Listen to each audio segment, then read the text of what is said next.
If Israel just allowed the Palestinians to have a state of their own, there would be peace in the Middle East, right? That's what you hear from UN ambassadors, European diplomats, and most college professors.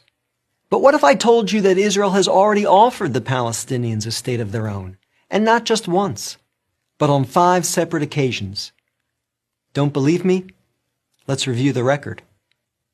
After the breakup of the Ottoman Empire following World War I, Britain took control of most of the Middle East, including the area that constitutes modern Israel. 17 years later, in 1936, the Arabs rebelled against the British and against their Jewish neighbors. The British formed a task force, the Peel Commission, to study the cause of the rebellion. The commission concluded that the reason for the violence was that 2 peoples, Jews and Arabs, wanted to govern the same land. The answer, the Peel Commission concluded, would be to create 2 independent states, one for the Jews and one for the Arabs, a 2-state solution. The suggested split was heavily in favor of the Arabs. The British offered them 80% of the disputed territory, the Jews the remaining 20%. Yet, despite the tiny size of their proposed state, the Jews voted to accept this offer. But the Arabs rejected it and resumed their violent rebellion. Rejection number 1. 10 years later, in 1947, the British asked the United Nations to find a new solution to the continuing tensions. Like the Peel Commission, the UN decided that the best way to resolve the conflict was to divide the land. In November 1947, the UN voted to create 2 states.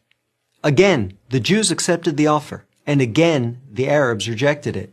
Only this time, they did so by launching an all-out war. Rejection number 2. Jordan, Egypt, Iraq, Lebanon, and Syria joined the conflict. But they failed. Israel won the war and got on with the business of building a new nation. Most of the land set aside by the UN for an Arab state, the West Bank and East Jerusalem, became occupied territory. Occupied not by Israel, but by Jordan.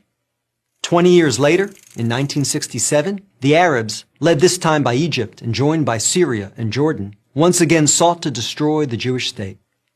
The 1967 conflict, known as the Six-Day War, ended in a stunning victory for Israel. Jerusalem and the West Bank, as well as the area known as the Gaza Strip, fell into Israel's hands. The government split over what to do with this new territory.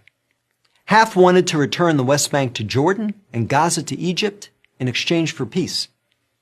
The other half wanted to give it to the region's Arabs, who had begun referring to themselves as the Palestinians, in the hope that they would ultimately build their own state there. Neither initiative got very far. A few months later, the Arab League met in Sudan and issued its infamous 3 no's.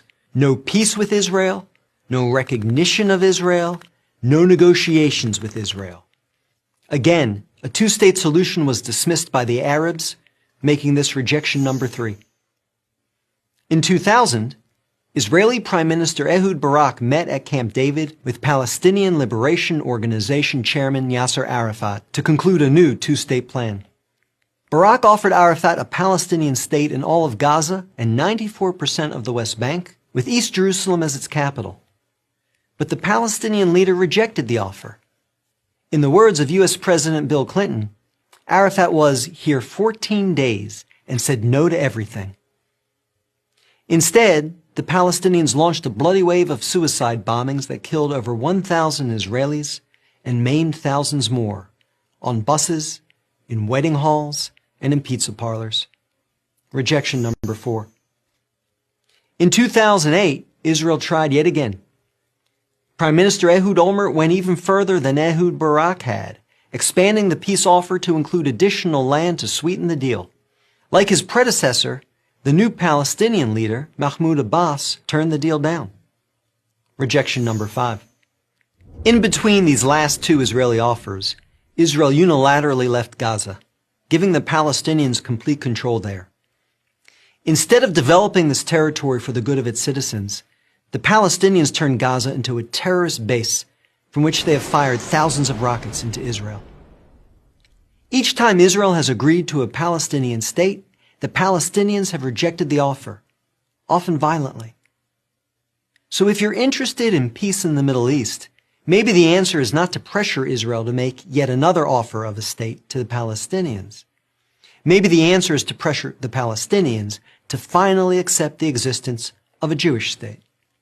I'm David Brog, Executive Director of the Maccabee Task Force,